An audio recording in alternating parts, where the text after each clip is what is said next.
Welcome to the Week in Politics with Michelle Grattan. My name's Nick Klomp. I'm the Deputy Vice-Chancellor here at the University of Canberra. Michelle, all eyes have been on the composition of the Senate this week, where two crossbench seats are in play. Bob Day has resigned and Rod Culleton's election will be referred to the High Court. How will these two separate situations be resolved? Well, it's a complicated scene, but in the Bob Day case, he's out, but the High Court has to determine whether he was ever properly elected at the July election. So there's a question mark over whether he had a conflict of interest, pecuniary interest, and if he did, then he wasn't properly elected.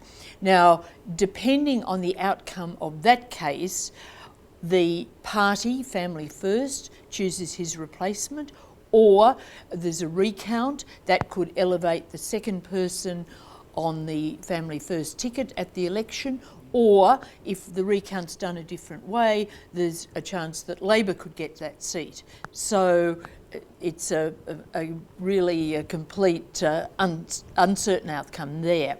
In the case of the One Nation candidate, Western Australian Senator, his place is also in doubt because when he was elected in July, he had a conviction for an offence that carries more than a year's jail sentence. That would rule him out. Subsequently, that conviction was not recorded, but it's what the situation was at the time of the election. Now, if he's knocked out, his place would go to the next candidate on the One Nation ticket in WA, who happens to be his brother-in-law. So the seat will be kept in the family.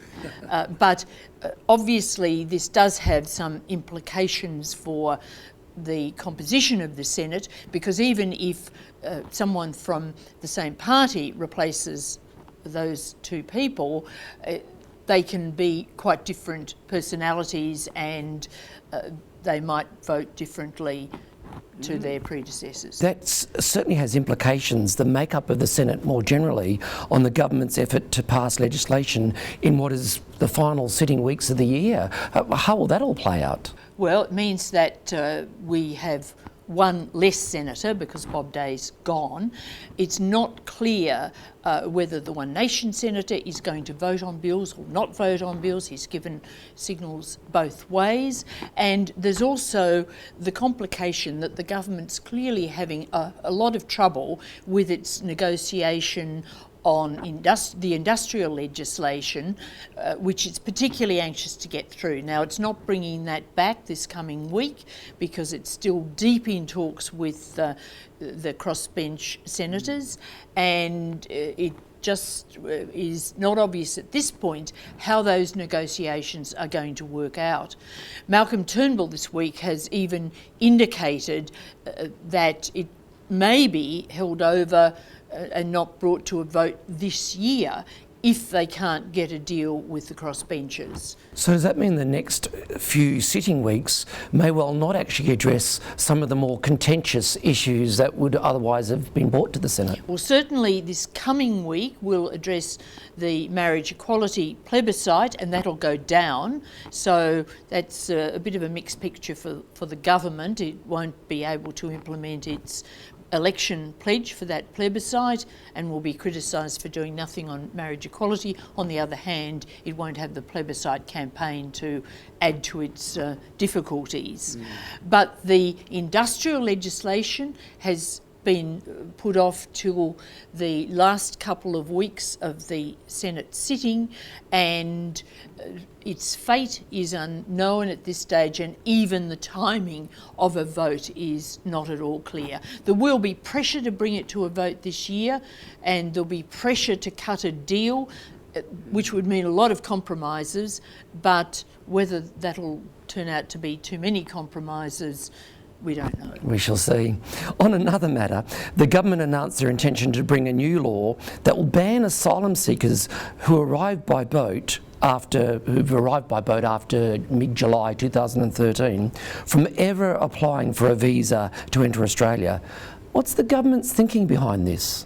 This is obviously a very harsh measure, and a measure really that at many levels doesn't make a lot of sense unless it's part of a bigger deal.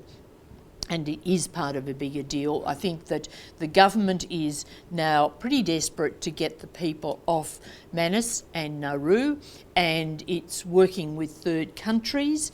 And what this measure is doing, if it gets through Parliament, which is a big question, what it's doing is sending a message, or designed to send a message to the people or smugglers saying we're not softening policy. So if it is part of this bigger deal, when will we hear more about the broader plan?